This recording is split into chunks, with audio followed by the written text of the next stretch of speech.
এবং দুই দল দেখছি এখন পর্যন্ত একদল ইতিহাস দিয়ে এক দলকে ছোট করার চেষ্টা করছে, আর দল ধর্ম দিয়ে ছোট করার চেষ্টা করছে। এই দুইটা নিয়ে বলবেন, সাথে যদি আপনি বলেন যে যদি আপনার কথা অনুযায়ী সব ঠিক থাকে, যদি না জয়যুক্ত হয়, সেটা ইম্প্যাক্টটা কি পড়তে পারে? কোনো ইম্প্যাক্ট পাবে না। অনেকে না জয়যুক্ত হলে এক নতুন গভর্নমেন্ট আসবে, সেই গভর্নমেন্ট দেশ চালাবে একই ধারায় চলবে, এবং সে তাদের মতো করে চালাবে, নতুন একটা দল আসবে, তারা এসে সংসদ গঠন করবে, সংসদ নেতা হবেন একজন। তত্ত্বাবধায়ক সরকার ব্যবস্থা কি হবে? কি তত্ত্বাবধায়ক সরকার ব্যবস্থা? তত্ত্বাবধায়ক সরকার একটিভাবে তো আছে, এটা একটিভাবে মধ্যে আছে না, তত্ত্বাবধায়ক সরকার ব্যবস্থা আছে তো। যদি বিএনপি আসে, বিএনপি তত্ত্বাবধায়ক সরকার ব্যবস্থা কায়েম করবে।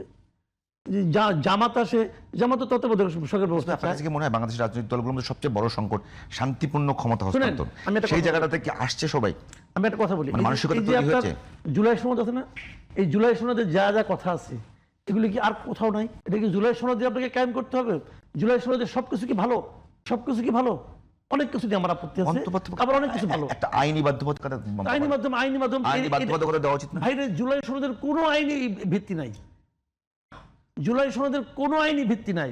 জুলাই সনদে পাস করে তবুও কোনো আইনি ভিত্তি তৈরি হবে না। আইনি ভিত্তি হবে তখন, ভোটটাই তো আইনি ভিত্তি নাই। আইনি ভিত্তি হবে তখন যখন এটা পরবর্তী সংসদ এটাকে অনুমোদন করবে। পরবর্তী সংসদ অনুমোদনের আগ পর্যন্ত এগুলি কোনো আইনি ভিত্তি নাই।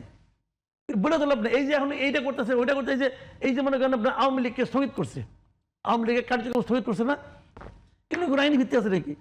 আগামী গভর্নমেন্ট যখন আসবে, আসে নিয়ে একটা সংসদ হবে, যদি সেই সংসদ প্রথম 30 দিনের মধ্যে এই ব্যাপারে কোনো সিদ্ধান্ত না নেয়, যদি না নেয়, অথবা না, কিছুই বললো না, চুপচাপ বসে থাকলো, তাহলে এই জিনিসটা বাতিল হয়ে যাবে। যত অধ্যাদেশ আছে সব বাতিল হয়ে যাবে। এখন তো ইচ্ছা করলে মুহূর্তের মধ্যে অধ্যাদেশ নিয়ে আসে, এটা করো সেটা করো, অধ্যাদেশ নিয়ে আসে। এই অধ্যাদেশগুলো নিয়ম কি? অধ্যাদেশগুলো নিয়ম হলো পরবর্তী সংসদ বসার পর সেই সংসদের প্রথম 30 দিনের মধ্যে এগুলির ব্যাপারে একটা সিদ্ধান্ত হতে হবে।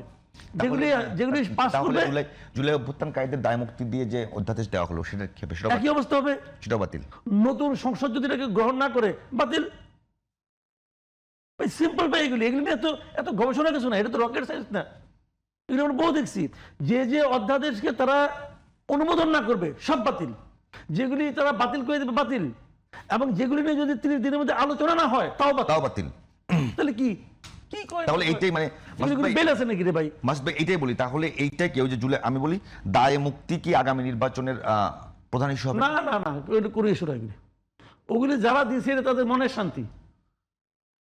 তাহলে আমি আপনাকে যেটা বলছি যে একেবারে যদি আপনি বলেন যে জুলাই অভ্যুত্থানে যারা অভ্যুত্থানকারী ছিলেন তাদের সিকিউরিটি নিশ্চিত করার জন্য সবাই ঐক্যমত্য জুলাই অভ্যুত্থানটা কে করছে বলেন তো আপনি আমাকে? ছাত্র জনগণ করছে। সামনে কিছু মুখ ছিল যাদেরকে আসামি করা যায়, সামনে যারা আসামি করা যায়, আসামি করলে সবাই করতে হবে। তাদের অন্যান্য কর্মকাণ্ডের জন্য করবেন, তাদের অনেক কর্মকাণ্ড আছে, ওইগুলোর জন্য করবেন। আপনি তো সুনির্দিষ্টভাবে করবেন। শেখ হাসিনাকে ক্ষমতা থেকে নামাইছে, এই অপরাধে কারো ফাঁসি হবে না। এই অপরাধে ফাঁসি হবে কেন? জনগণ মিলে করছে। পুলিশ হত্যার জন্য ওটা হতেই পারে। পুলিশ হত্যার বিচার হওয়া দরকার ছিল। বিচার হওয়া মানেই কিন্তু সবাই ফাঁসি হয়ে যাওয়া না। বিচার হওয়া মানে কিছু কিছু ঘটনা ছিল, যে ঘটনাগুলি বিপ্লবের জন্য প্রয়োজনীয় ছিল, সেটা বিচার হলেই বুঝতো।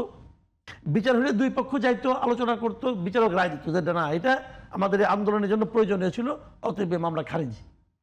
আওয়ামী লীগ কিন্তু ওইটা বলছে না যে অভ্যুত্থানের সময়, অভ্যুত্থান পরবর্তী যে ঘটনাগুলো ঘটেছে সেগুলো নিয়ে সবচেয়ে বেশি কথা বলছে তারা। আওয়ামী লীগ কি বলছেন আপনি? আওয়ামী লীগের ব্যাপারে আমার ব্যাপার না। অনেকে বলছে যে জুলাই অভ্যুত্থান এবং যদি না জয়যুক্ত হয়ে যায়, আওয়ামী লীগের দেশে ফিরে আসা এবং আওয়ামী লীগের রাজনীতিতে প্রতিষ্ঠিত হওয়ার সুযোগ এগুলোর সঙ্গে কোনো সম্পর্ক নাই। জয়যুক্ত হলেও আওয়ামী লীগের দেশে ফেরত আসবে না। কেন আসবে না? কারণ আওয়ামী লীগের কি গভর্নমেন্ট কোনো আইনগতভাবে আওয়ামী লীগকে নিষিদ্ধ করা হয়েছে?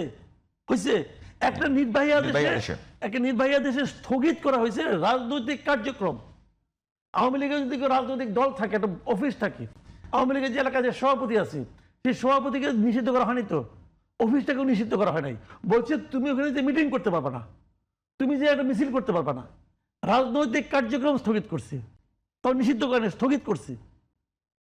তাহলে ভোটের সঙ্গে না ভোটের সঙ্গে আওয়ামী লীগের ফেরা না ফেরা কি সম্পর্ক? আওয়ামী লীগের ফেরা না ফেরার সঙ্গে সম্পর্ক হলো যে মামলাটা হয়েছে সেই আইসিটি, সেই মামলার উপর ডিপেন্ড করবে আওয়ামী লীগের ফেরা না ফেরা। এর সঙ্গে না কি সম্পর্ক? আজকে মানুষে ভয় দেখায়, ফালতু তো।